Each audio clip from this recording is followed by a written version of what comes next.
Okay, I think we got everything going, right?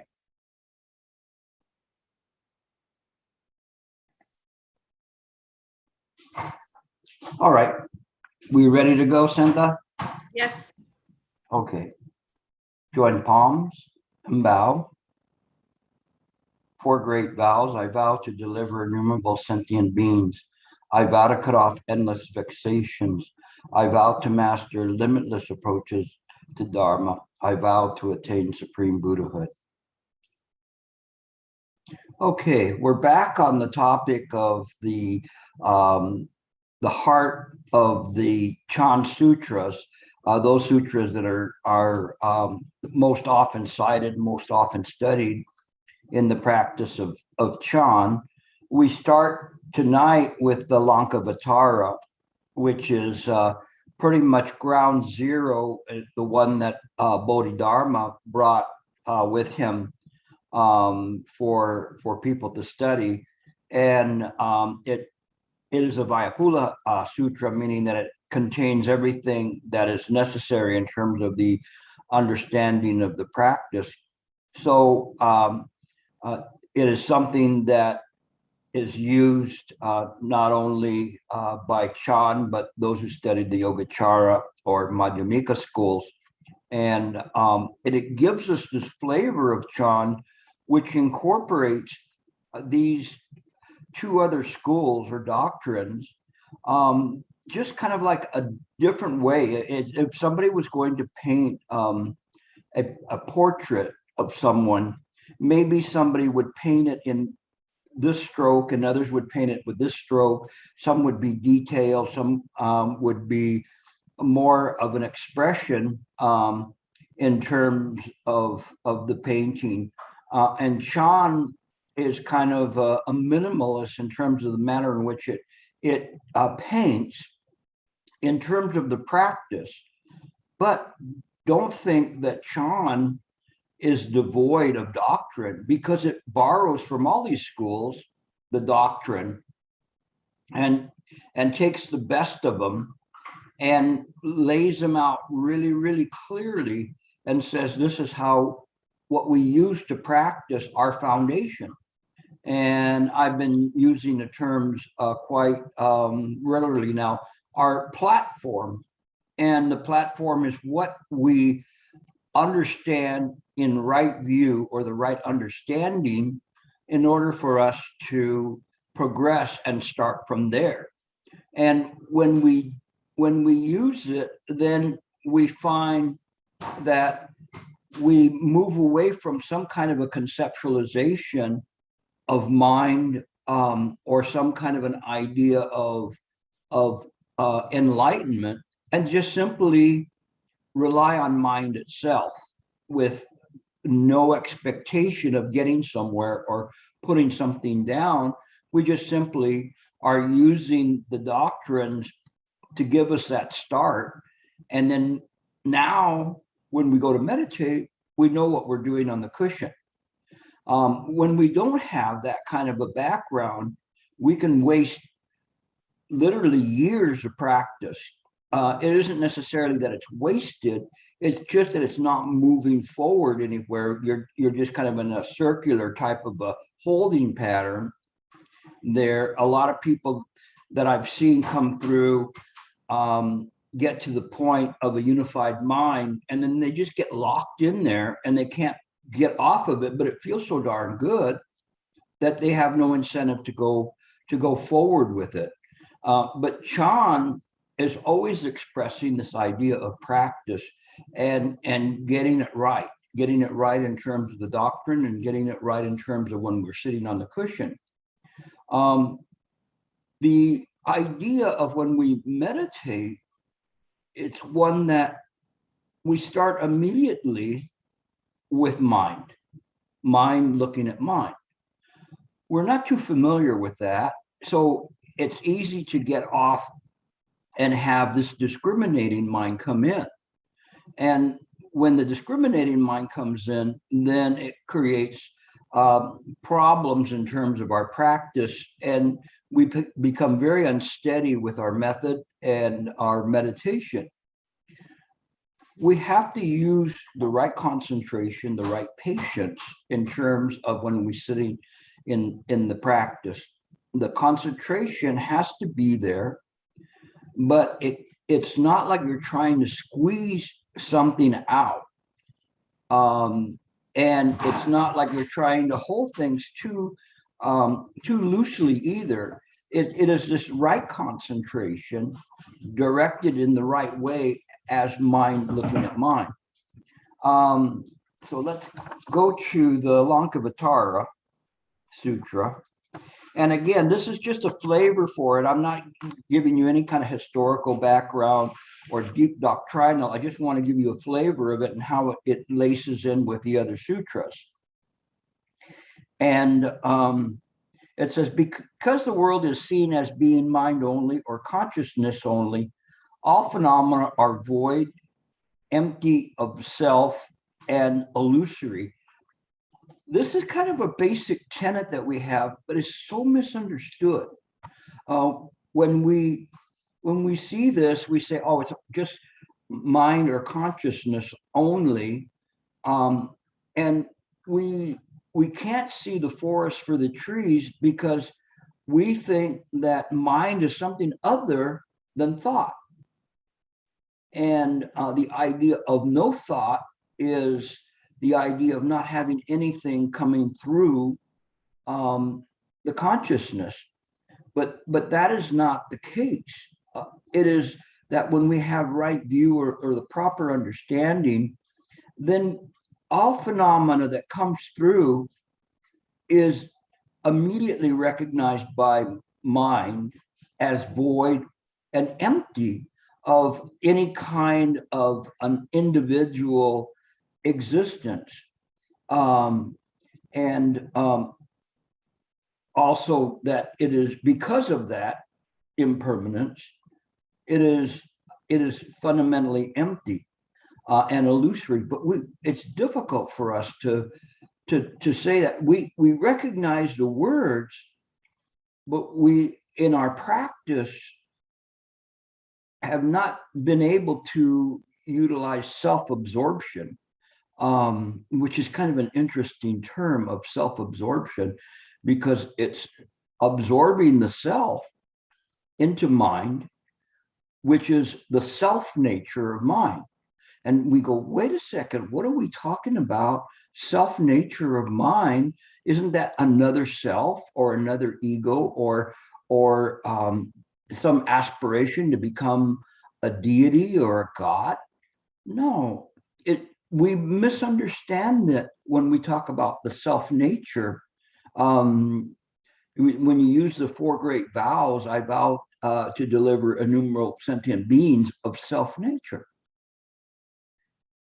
not a self, an individual self, but the nature of self, or you say the self nature being inclusive of everything, rather than trying to stop things from happening.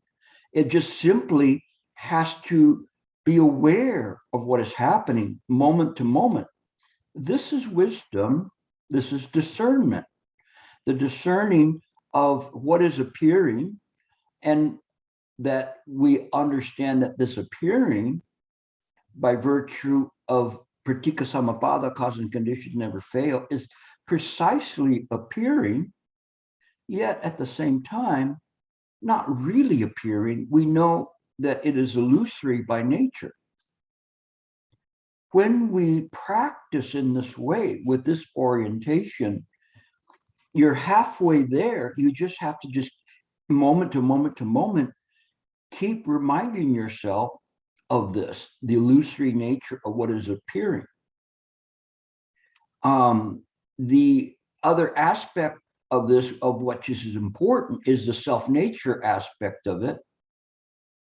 And that is that that all that you see, all Dharma Dhatu nature is created by the mind. And so it is this very mind that we're utilizing, albeit to some very confused, that is the Buddha mind. when we talk about no self, we do not have to make Gilbert go away. We just have to see that, Gilbert, you are not the Buddha. But what's utilizing this corporal body and is aware is the very self-nature of mind that permeates every single sentient being. But we want to stand alone from that. Our realization, our enlightenment, our whatever it is, all we do is we end up with my confusion.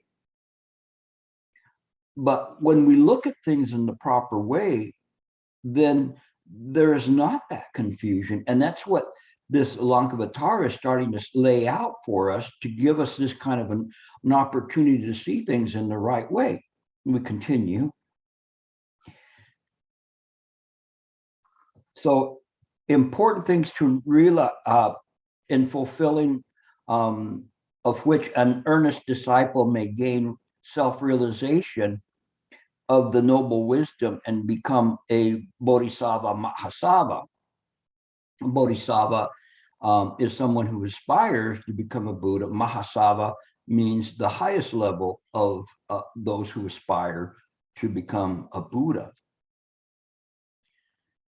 First, he must have a clear understanding that all things are only manifestations of mind itself, which is what I just mentioned, that you have to look at things and say, everything is just mind. It's created by mind. And this is something that we don't just pick up as words. We have to contemplate this in the present moment, in the present environment, and keep it there. Second, one must discard the notion of birth, abiding, and disappearance. So when we say that was Gilbert born, you could say in some sense, in apparent reality, there was someone known as Gilbert that was born, but to absolutely give Gilbert a independent origination, we cannot do that. I didn't come into this world looking like this. I would have been what was that guy, on the Curious Case of Benjamin, whatever, where he starts off as an 80-year-old and works his way back. It's not that way. So where is exactly that there was a Gilbert there? He becomes confused with the continuous onslaught of thoughts and grasping at the thoughts to create the idea that there is somebody that's there, a permanent life and being that moves on to the next lifetime. We look at that, yes, but on the other hand, we understand that there is no transmigration of souls. It's just a continuous wave that goes, whether the wave of Gilbert finishes with this lifetime, nevertheless, there's still a current in mind that continues on, but we cannot call it Gilbert. So we have to understand how things are manifesting, and that they're manifesting in not other than mind. That he's not going to abide here, or he's going to disappear. Where would he disappear to? One of my favorite stories is the one with Matsu and Baizong, and Matsu asking Baizong, when they're right by a lake and the ducks are going by, where did the ducks go? And Baizong went to point to where they went, and that's when Matsu twisted his nose. And he became enlightened at that point, because he's realizing, indeed, where did the ducks go? This sounds so simple, but it's really at the key of things, because we cannot say where that goes, or like there's a Judy Collins song says, who knows where the time goes? Really, who knows where the time goes? How could we say that? where it goes. Because it too is a creation of mind. The idea of that, and where do we set the stakes to say when an hour passes? Maybe we set it because of the celestial beings above us, the moon and the sun and our earth. But does that apply to Mars or Pluto? I'll elevate Pluto to a planet for tonight. But in any case, it doesn't really relate this way.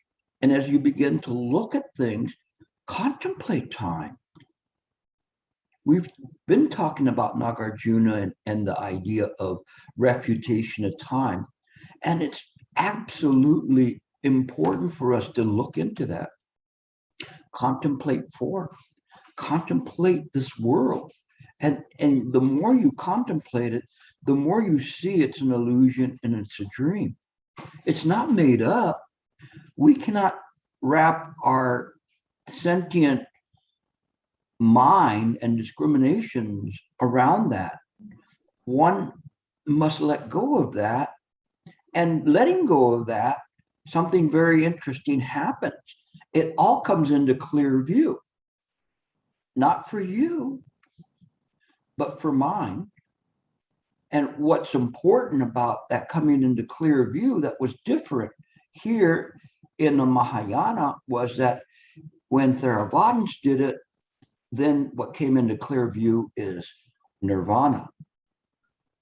Mahayanas looked at it and went, hey, I've got to tell people about this. This is something that's really important. This is precious. This is so valuable. I have to do that.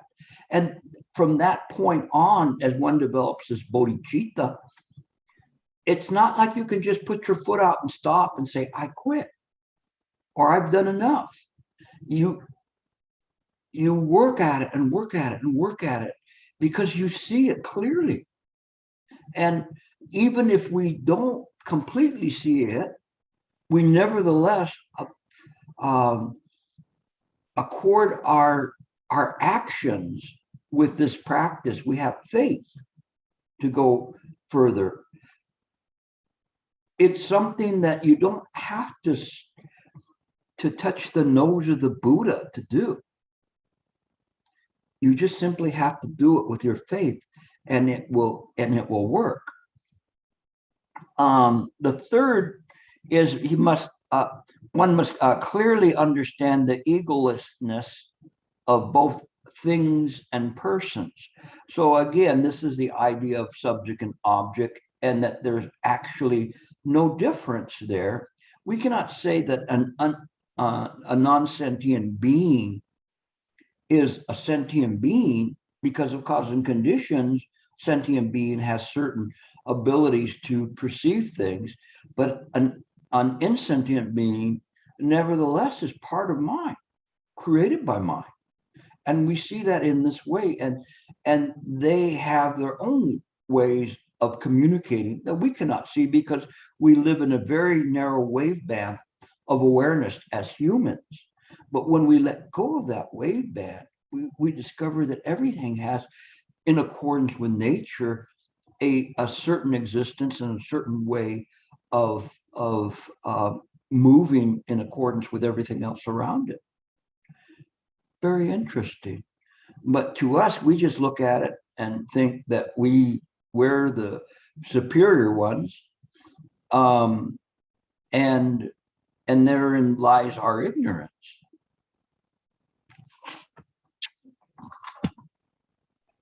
Gilbert, Mark has a question. Yes. Thank you. Go ahead. So yeah, Gilbert. So there's a lot to digest, and when you were using the terminology illusory, everything is arising due to causes and condition. Is what's truly illusory is that there is independence, that anything exists independently of something else. Is that what illusory points to?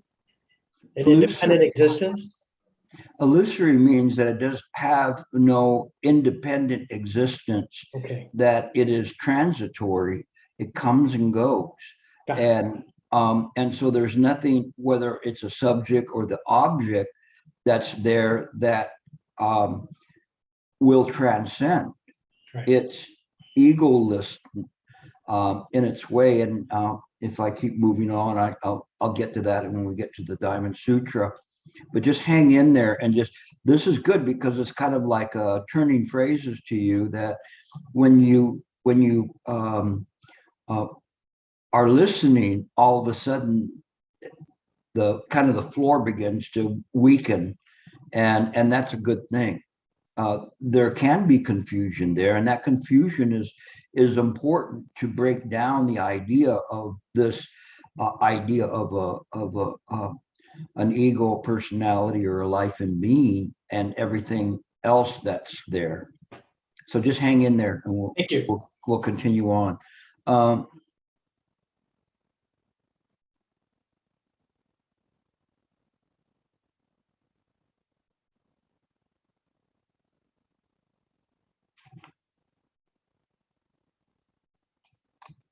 What was also brought up in the Lanka Vatara is the idea of the Tathagatha and the Tathagatha Garbha, the Buddha womb. The Tathagatha Garbha, the Garbha means womb, which is very interesting because some people interpret the womb to be that we all have the Tathagatha Garbha within us, meaning that we have the ability to become a Buddha. But I don't accept it in that way. I accept it in a different way, which is that because of mind, all things are the Tathagatha Garbha. All things that have come to pass, are in the present or in the future, are housed within the Tathagatha.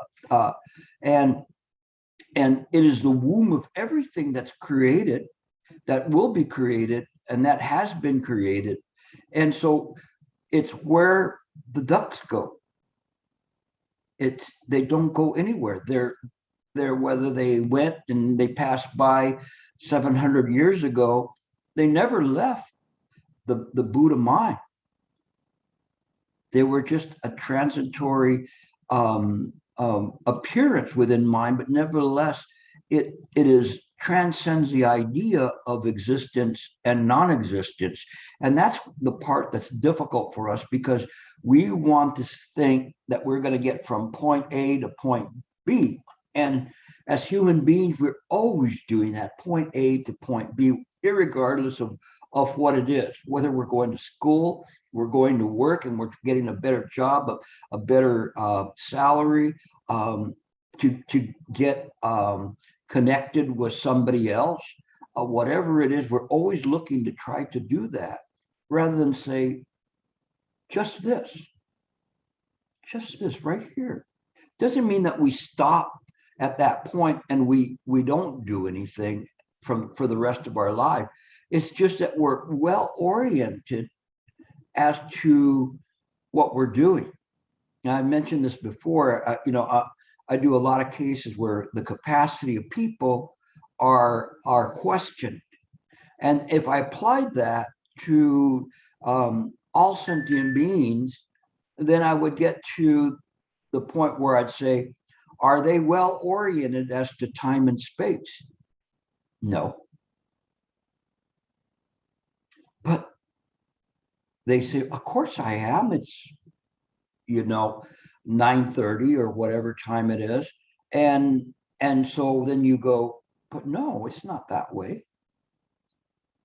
Time and space, we're not well oriented, and therein lies the problem in terms of us creating, or we believe that we create the world around us, and that is the problem. If we understand that it's causes and conditions and pratika samappada that produces the world, then it changes the game completely.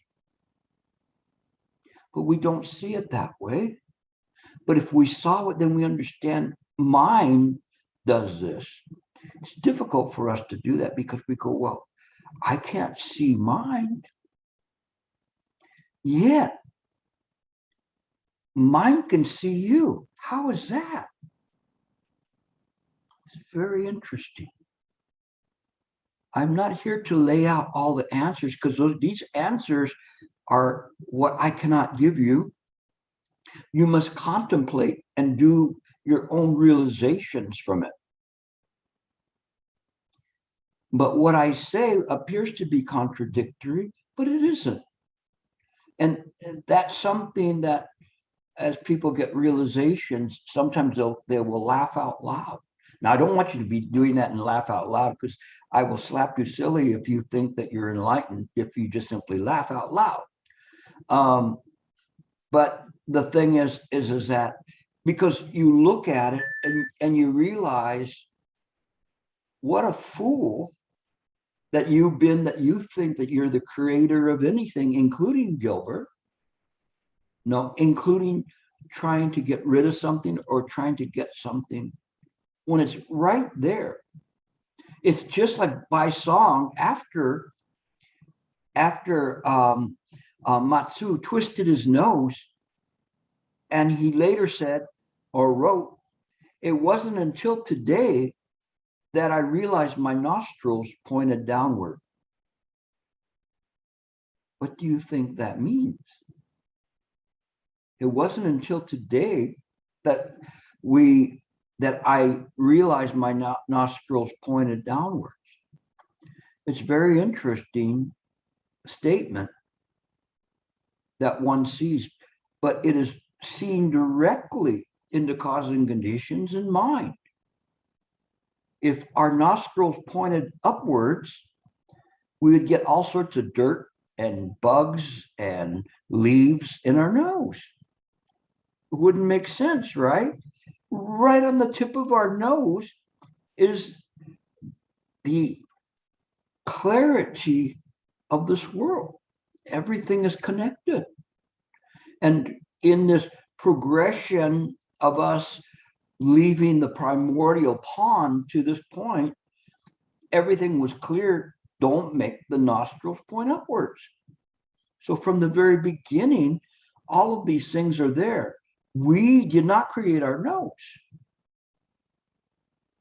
Mind was creating these things. So it's very, very interesting how we look at things. Let me see. And then actually, this is just a kind of follow on that. It says the Tathagatha Garba, or Buddha nature doctrine, has been interpreted as an expression of the doctrines of Pratika Samappada, which we just talked about, and emptiness. While seemingly monistic in nature, monistic meaning that it's like godlike, that the Buddha is a god, and there's a single entity. It isn't in that way. That is why the Diamond Sutra is very careful to say that the Buddha cannot be known by his 32 marks. It's not monistic. There is not a Buddha, not even Virachana, sitting on some throne somewhere governing everything that happens. And says, I think I'll mess with this one today, or I'll do this one. This one's due for a lotto. I'll give them a lotto. No, it isn't in that way. Everything is precise and clear, but there is not some superior or supreme being that's governing this. This very mind that you're using is the mind king or mind queen. I have to be more sensitive to genders these days. So one that really bothers me, unfortunately, is when they call Latinos, but then they call it Latinx now. And that sounds kind of like a Mexican space project or something. I'm going to take the Latinx up to Mars.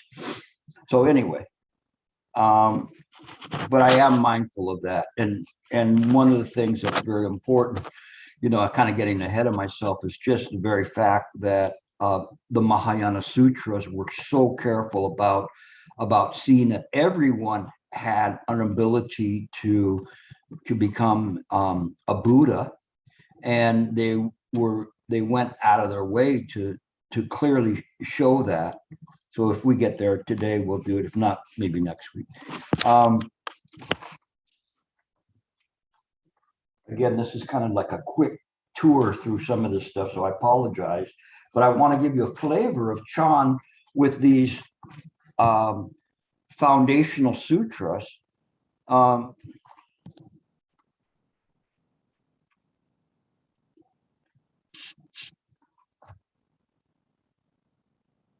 In the Lotus Sutra, there were two major teachings in it. The first one was very pivotal, which was the one vehicle, or ekayana. Ekayana meaning that everything is mine. So we have this progression from Yogacara saying mind only or consciousness only, pointing to this ekayana vehicle, as well as Madhyamika, which is looking at these two truths of absolute and apparent reality, and saying which one is existent and non-existent. Nagarjuna not stating one way or another. And this was very interesting because it was parroting what was said in the Vilamakruti Sutra, and where they were asked what was emptiness, and Manjusri, after all these other bodhisattvas had chimed in on what emptiness was, said that emptiness cannot be spoken about. And when they got to Vilamakruti, they go, what do you think about this? And he didn't say anything,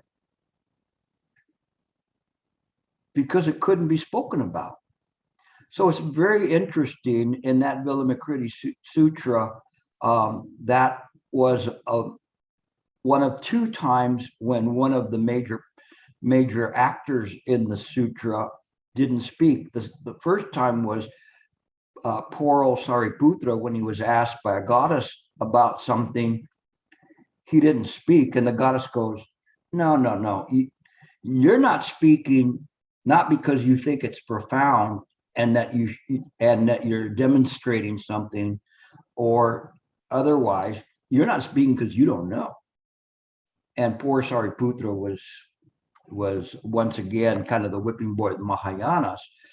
Again, the reason being that he was seen as a great proponent to the Abhidharma, everything is real, where now that ship has already sailed, and now we're on everything is empty, or everything is just mine, meaning the same thing.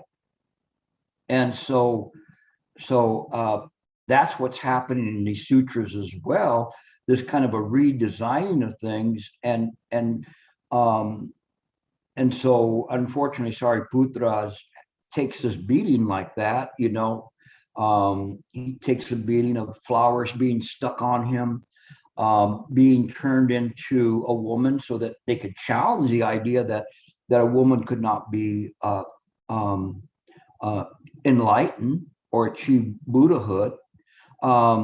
So he really took some tough stuff, but all of this was because they wanted to present doctrinally the Mahayana doctrine.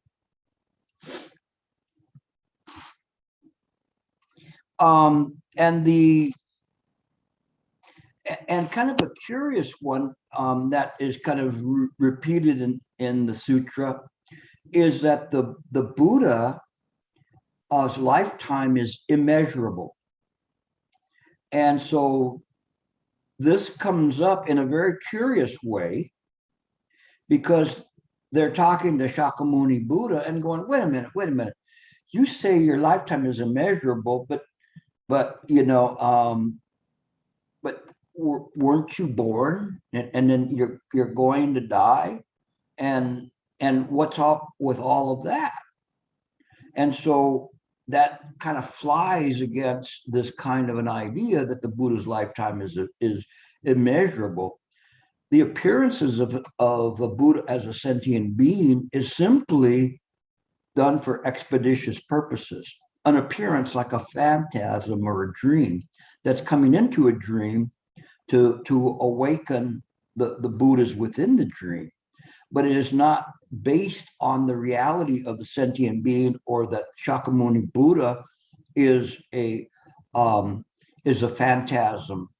himself, or any Buddha's phantasm. It is just an application of expedient means to awaken sentient beings, albeit of illusory nature, which is very, very interesting, because we have to really contemplate that, so we don't get stuck on this thing saying, well, if it's all illusory, then what the heck? Several years ago, there was some so-called masters in Taiwan. I don't know if some of you will remember them or not, that are Taiwanese, that it was kind of saying, well, all of these rules don't apply to me because I'm already a Buddha. So whatever I do in this lifetime, it's an illusion. And so if they want to be with a woman, want to be with a man, they want to do whatever they want to do, it didn't apply to them because they were beyond all of that. That's cheating. Okay, that's not a true master saying, I can do it, but you can't do it because you're still practicing and you don't understand this. No, it doesn't work that way. We have to try to contemplate and to see how this fits. It will fit.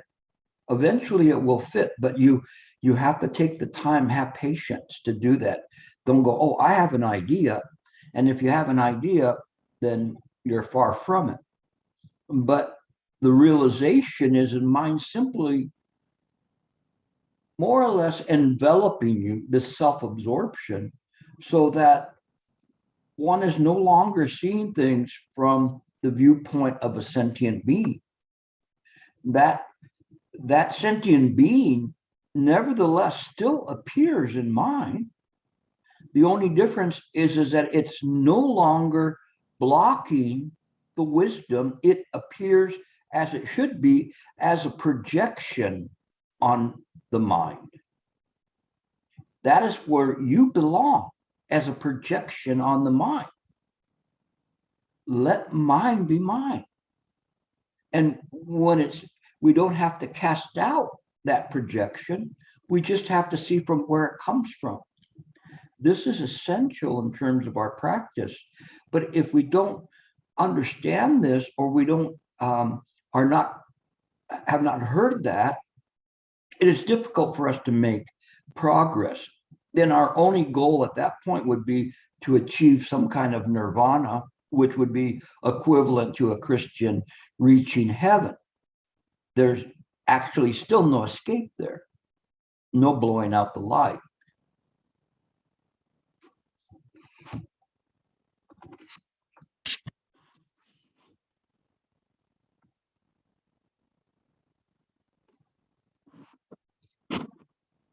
This is kind of an interesting story coming out of the Lotus Sutra, but it helps for you to kind of get a grasp of what I've been saying. And there's a story that the Shakyamuni Buddha tells about a previous life when he was a Bodhisattva by the name of Sadaparibuddha. Is that close enough? Sadaparibuddha? No, I don't know this name. Oh, okay. It's Sadaparibhuta. Sadaparibhuta. That's what I said, right? Sadaparibhuta. She says it so nice. So even when you say it like that, everybody's going to believe anything you say. See, so which means never disparaging or never disrespectful, and that how he treated every person that he met, whether they were good or they're bad, with respect, always remembering that they will become Buddhas. This is really, really important, because when you look at people, Esther, I'm talking to you. And when you look at people, you see them as a Buddha to be, which they're already a Buddha as it is right now. They just haven't realized it. But our job is to make them come closer to that realization. So it's very important. We don't see people good or we don't see people bad. We don't see them as a Devadatta that was somebody that's there to try to hold us back. We see them as Buddhas. And so never disparaging experience such ridicule and condemnation by other monastics and layperson, but he always responded by saying, I do not despise you, for you will become a Buddha. He continued to teach the sutra for many lifetimes until he reached Buddhahood. And this is something that's very, very important to us, because when we look at people, we have to see them in this way. The more we see people in this way, the closer that the mind comes to the realization that this is the way. And then our heart opens up. There is a genuine outpouring of karuna to everyone that we see. And we treat them with respect. There's a story of the one monk. He was called the Incredible Monk.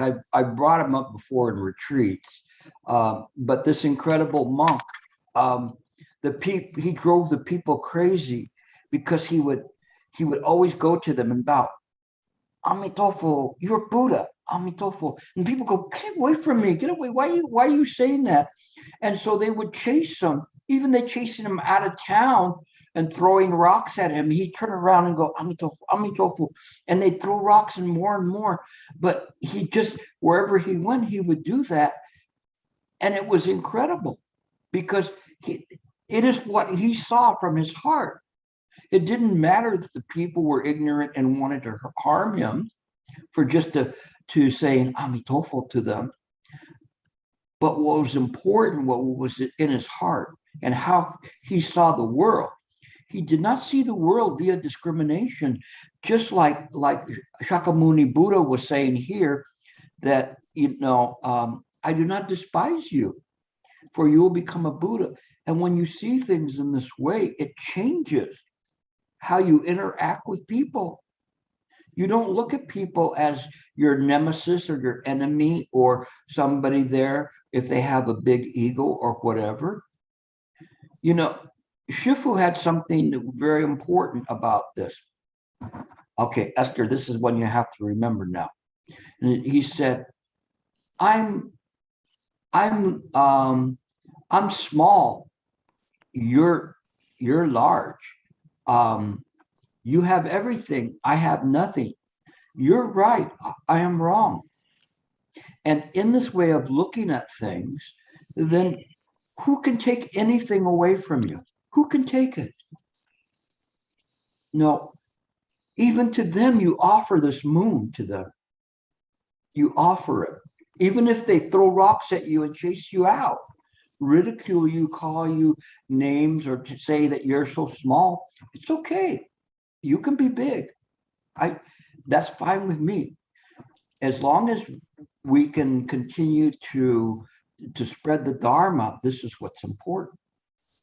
So please take that to heart. How much time I have? Only 15 minutes. And I've only gone through 10% of what I was going to talk about today.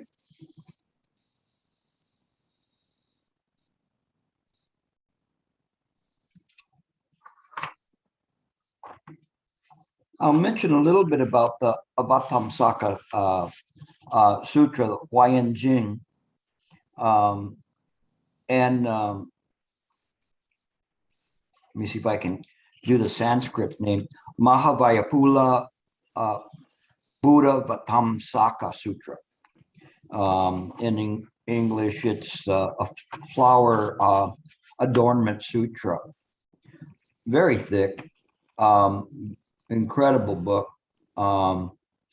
and or sutra. But let me see if I'll try to get something to you about that.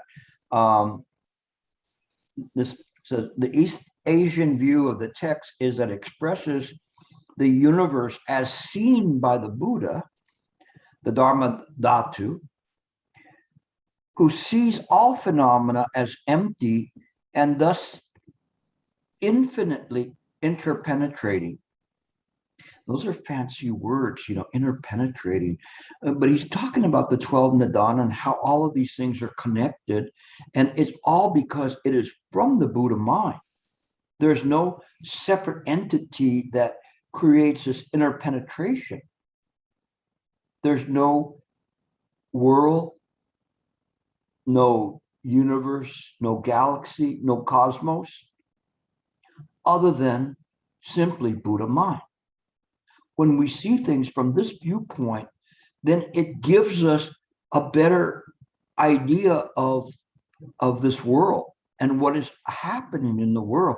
It gives us the discernment of wisdom to see what is happening, not just in the present moment, but what has happened in the past and what will come in the future, simply because those three time periods are not other than the Buddha mind.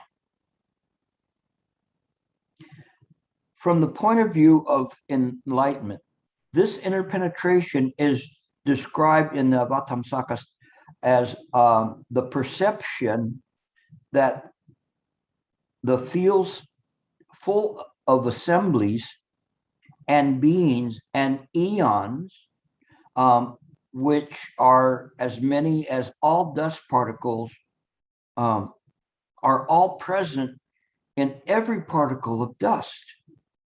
Thus, the Buddha's view of reality is also said to be inconceivable. No sentient being can begin to fathom it.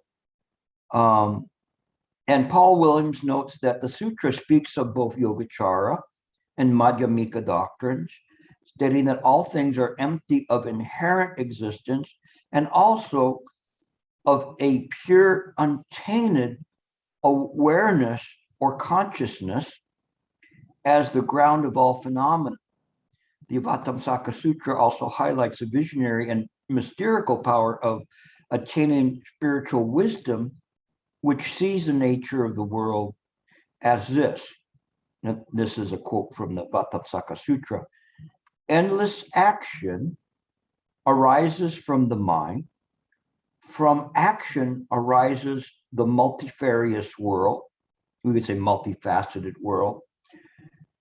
Having understood that the world's true nature is mind, you display bodies of your own in harmony with the world. Having realized that this world is like a dream and that all Buddhas are mere reflections, that all principles, all Dharma are like an echo, you move unimpeded in the world. This is so incredibly profound, so deep. And it is something that it is just this. And just this. It's very, very incredible, but you have to be able to really absorb it and contemplate it and with great sincerity. The more sincerity you give to this, the deeper and the profoundness of it, it will manifest. Mind manifests, it does not, how would you say, it exists already. We don't know that. So it is sometimes analogous to someone saying that they have cataracts. And so when they look out, they just see the cataracts, the spots, and take that to be reality. without those cataracts, the world is seen clearly with proper discernment. And that's why I always tell you, if you can get this kind of a realization, life is like a hot knife through butter. It doesn't matter. There's good points and bad points. You know, you're going to get sick. You know there's going to be things that go wrong. I often say sometimes you're the windshield, sometimes you're the bug. It's just the way it is in this world. But we don't measure ourselves with that because there's no self to measure, just the self nature of mind. So this is really important as we begin to see this, and we see how intertwined all these sutras are. And that's why I had talked to you a few months ago about Vayapula, because Vayapula, it means that these sutras embody the most profound of the Buddha's presentation, and that one can rely on them for practice. If we only chose one, we could do that, and we could practice with that. If we see how intertwined they are, all the more so, it gives us faith, and it gives us a better understanding, like turning a faceted diamond and seeing the brilliance of each little facet on the diamond and seeing straight through to the other side. This is Buddha Dharma. When we see things in that way, we can look into the cosmos, and from the other side, we can see the most minute particle that there is, that science has discovered. We're probably 10 stages away from the tiniest fraction of whatever, at least within maybe 10 years from now. We probably divide it. And yet it embodies the entire cosmos. How is that? It's very, very interesting. Okay, let me see if I have time for one more tonight.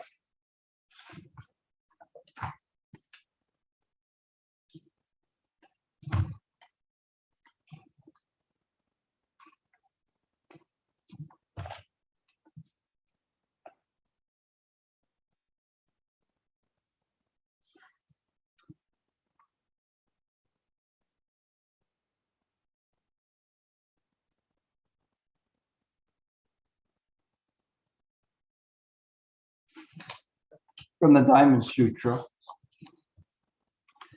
the Buddha said, Shabhuti, all of the Bodhisattva heroes should discipline their thoughts as follows.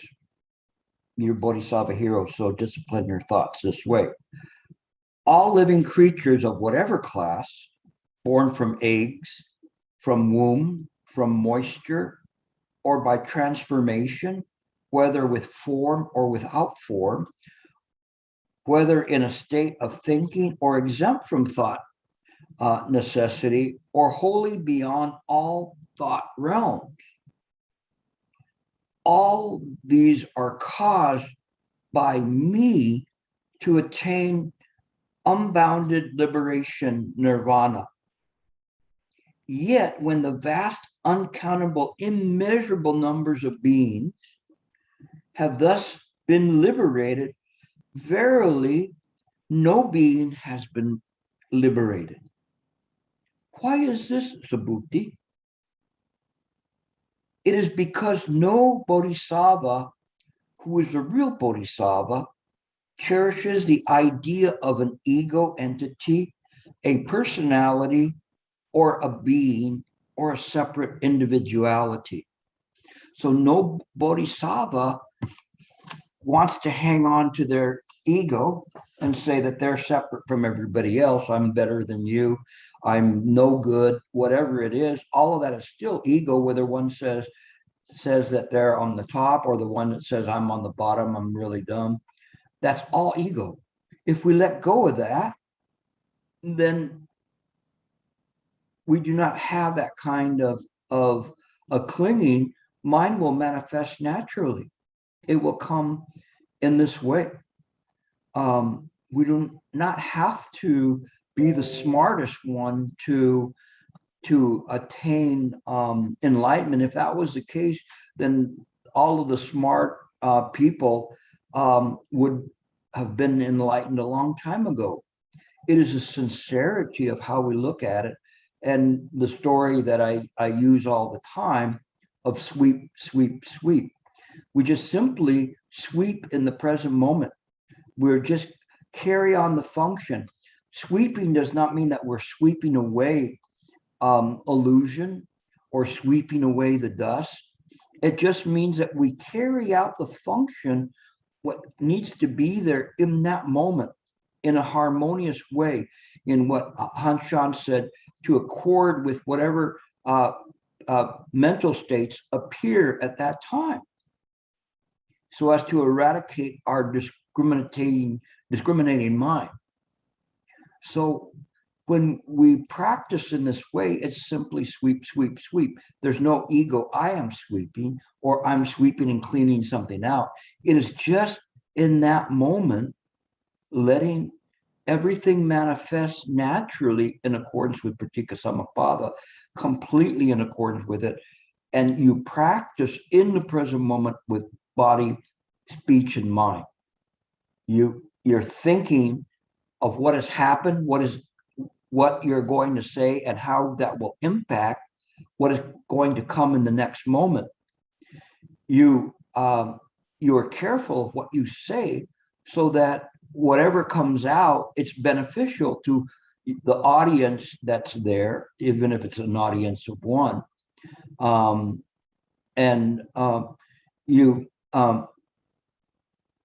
Your body is reflecting this freedom and ease of body and mind, so that you're not there and you're going like that, or you're holding your finger up when somebody's talking and you're just waiting for them to stop so that you can start speaking without ever listening. Our practice is so simple. We make it hard. Okay, so I hope that you continue to practice in the right way. This is right view, the right understanding. So I'm going to finish it up here. It's probably at a good stopping point, and we'll pick it up next week. I seem to be, sometimes it's very nice that I'm kind of mining the gold, and I seem to find some common ground here, and it gives me a great way of introducing you to the sutras and showing the commonality of the sutras, and kind of bringing in a bit of history to all this, and doctrinal history as well. So we'll continue to work on that next week. So this would be maybe part 3, and the other one would be part 4. Okay, I'll leave it open to questions.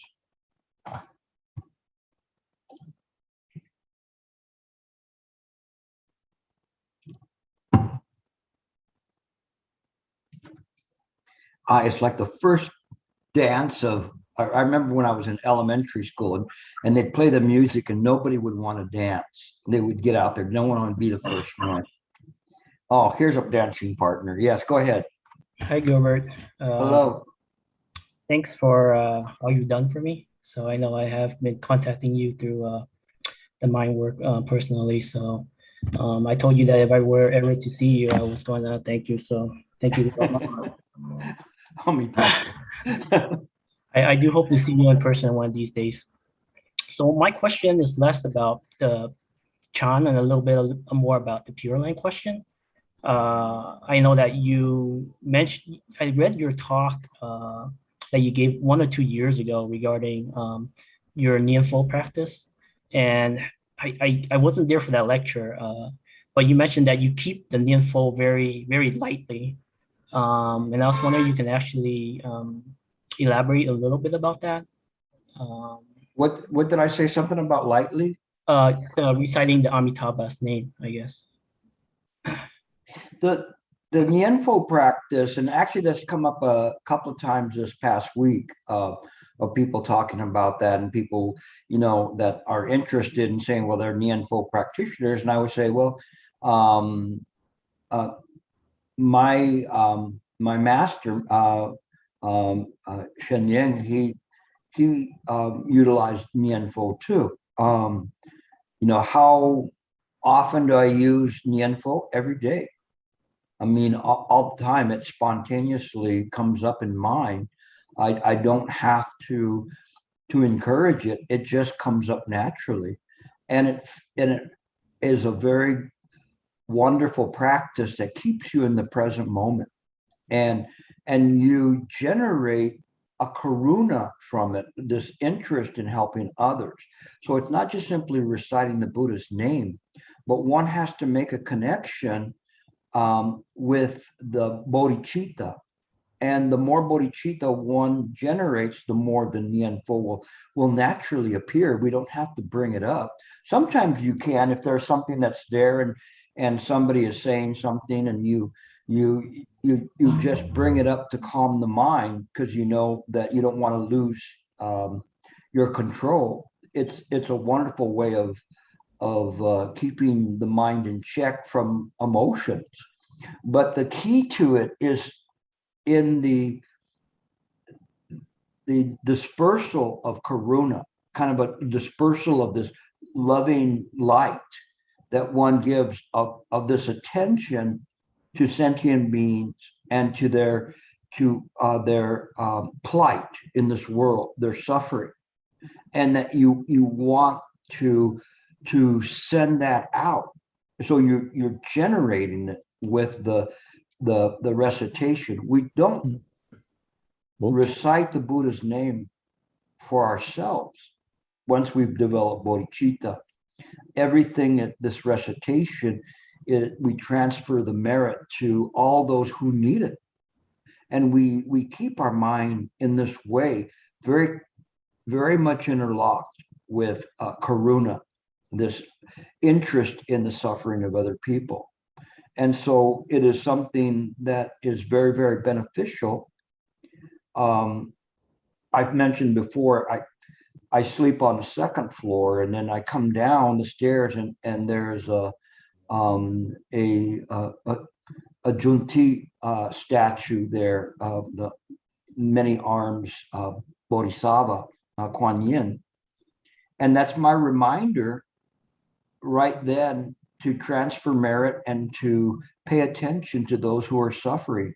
So as I'm walking down the stairs, I'm already developing this heart that I want to help people, that are suffering. I want to help people who are genuinely interested in the practice, and I want to harmonize with all sentient beings. And right when I get down to the bottom of the stairs, then the recitation kicks in. Nam Amitofu, Nam Amitofu. It just comes right with it, because it's this incredible wave of things. No longer think in terms of a life and being or personality or an ego. It is just simply this incredible force of metta and karuna that we develop, and we spread that wherever we can. And this is important. So when you do recitation in this way, you're doing it in the right way. Okay, it comes with time, but as you practice it, you need not have to remind yourself to do recitation. It will come up on its own when it needs to be there, and it will come up more and more. And again, the key to it is to use it for the well-being of all sentient beings. Okay. Thank you, Gilbert. You're welcome. Next question. Gilbert, Melissa has a question. How is Buddha's mind related to the past, present, and future? It is the past, present, and future. All of those are phenomenal, and they are in the Buddha mind. There is no past, no present, no future. We say that we keep our mind in the present moment. We meditate in the present moment, but this present moment is not the present moment of a sentient being. It's a good question, very, very good question, because when we meditate in the present moment, It is not, and that we, although I sometimes talk about sharpening it to the sharpest point so that we divest ourselves from the future and the past, and keeping it in this way. But in actuality, that present moment embodies the Buddha mind, or the Buddha mind embodies that present moment, so that all of the time is held within the Buddha mind. So we don't have to say, oh, this is past, this is future, or this is the present. We see it so clearly that all of these things have their time period within the phenomenal nature of samsaric world. But to the Buddha, there is no continuum of time. It is the continuum of time. It is everything. And so if something, for instance, the ducks fly by, are they in the past now? They're just in mind. Where did they go? They didn't go anywhere. There's no place that they can go outside of mind. So when we see things in this way, we no longer see past and the future and the present. We see all of this, of course, because we're in the samsaric world. I can't say, oh, I'm just going to start talking whenever I want to. No, at 6:30 on Monday, I've got to be here and on Zoom. So I use the convention of the samsaric world to be able to do this. But on the other hand, I'm not tied to that. And when I'm tied to it, then I suffer. I'll look at it and I go, Gilbert, you look so old now. You know, what happened to you? You were just a baby just like 2 weeks ago. And I kind of, I guess, exaggerate. But in any case, that's the way we look. If you don't want to look old, don't look in the mirror, okay? And but in any case, and if you don't want to look old, don't stand next to somebody that's young. That's Gilbert's axiom to aging. So, but other than that, I mean, the world is just the way it is. We see it, and this is the freedom and ease of body and mind. When we can transcend the idea of the time, we still function here because it's the function of a bodhisattva. But you know, it reminded me of one master, and one of his disciples said, "How old are you anyway?" And he said, "I am as old as the Buddha." And so then the disciple took the bait and he said, "Well, how old is the Buddha?" He says, "He's as old as me."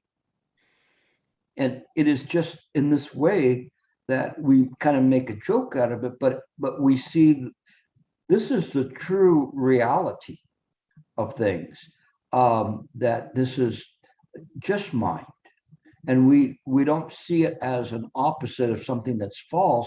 We just realize, just like we had showed in one of the other ones, that it's timeless, ageless.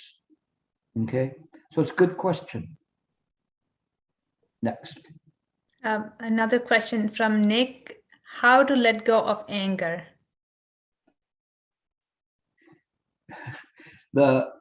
I wish you were here. Can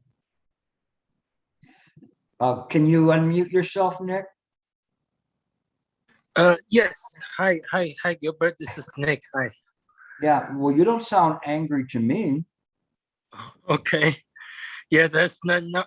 But I do have moments where it was like kind of feeling angry. So like early today. So I want to see what would you advise how to let go of this and stay in peaceful state of mind. Well, if anger was in your nature, you would be angry right now. So it is not in your nature to be angry. Otherwise, you could never lose your anger. You would always have it with you. Even talking to me, you would be angry. Wouldn't you say that's correct? Yeah, for yes. Right Don't now, get I'm not angry at me now. Yeah, I'm pretty happy. So yeah, but Okay, yeah. so you just have to see what I taught today: body, speech, and mind. Always remember that, okay? Body, speech, and mind. So if somebody is angry and they create an anger in you, that belongs to them, not to you. So you don't pick it up. You're aware that you are now, this emotion has come into mind. It is not real. It is just a mental formation that came in accordance with causes and conditions. When you let go of the anger, the next time you feel like you're going to be angry, you do the same thing. Little by little, you will, that kind of a mental formation will not come, because that's based on pratika samappada. Some people get angry because they're impatient, or somebody calls them something or whatever. They have to defend their ego. Okay, so if they defend their ego, oh, then they're miserable, because they're always saying, was that an insult? Was this? And then so they have to do things, but that doesn't belong to you. As long as you understand that, you see clearly, then you know, if it belonged to you, you would be angry right now, but you're not angry right now. What do you think? Body, speech, and mind. Yes, I am not angry. I'm very peaceful. Yeah, thank you. Yeah, just stay that way. We'll come back next week and ask you and see if we need another dose. Okay. All right, thank you. Amitofo. Okay, Mark. I guess coming back to the theme where I had a question or comment earlier, and you were sharing from one of the sutras, for example, it's saying an atom reflects, the cosmos, right? Meaning that the reason why it reflects the cosmos, because it's not independent of the cosmos. It's connected to everything. It's connected. It is mind. It's mine. It's solely mine.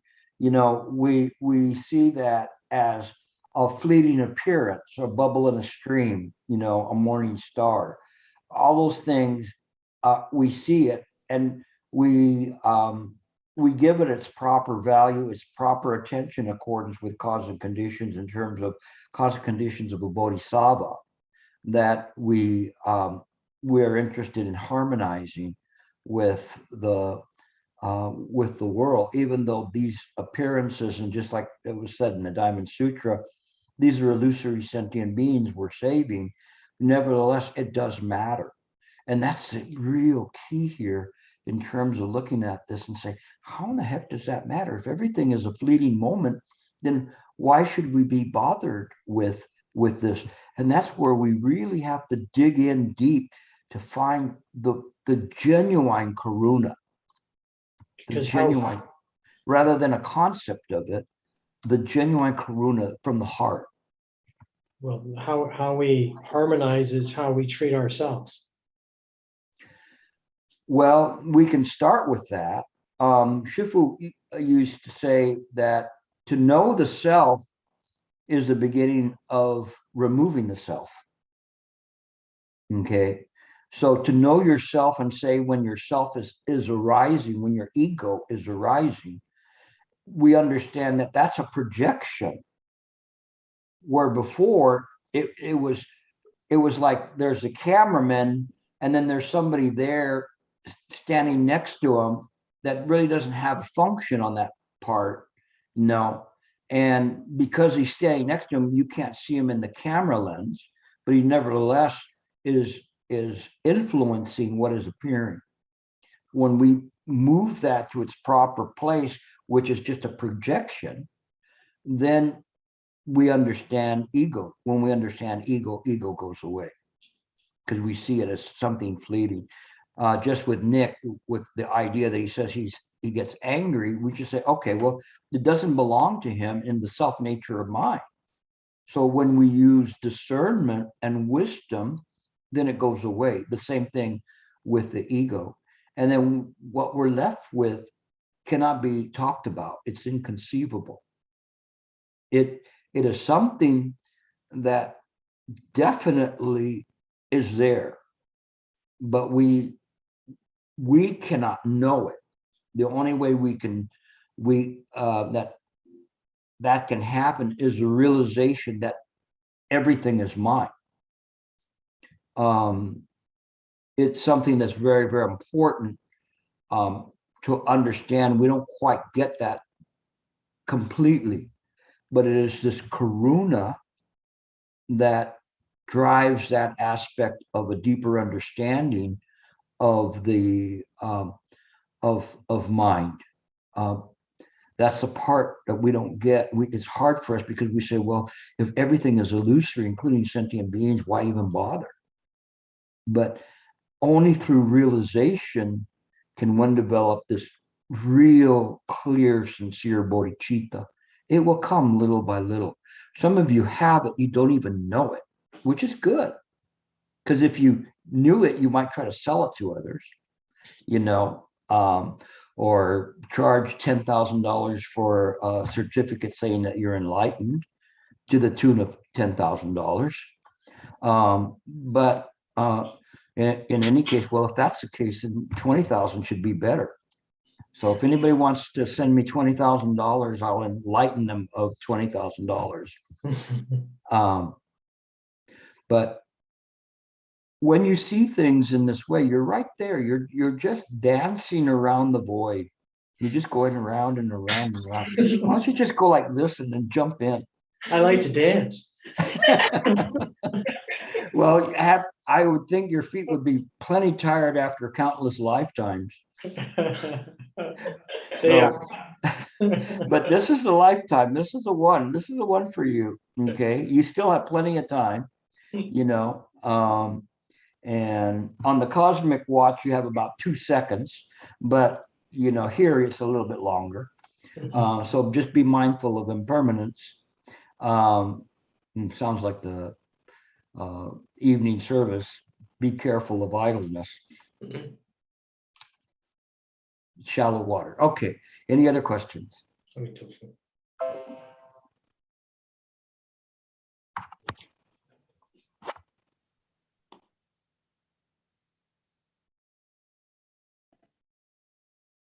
No question?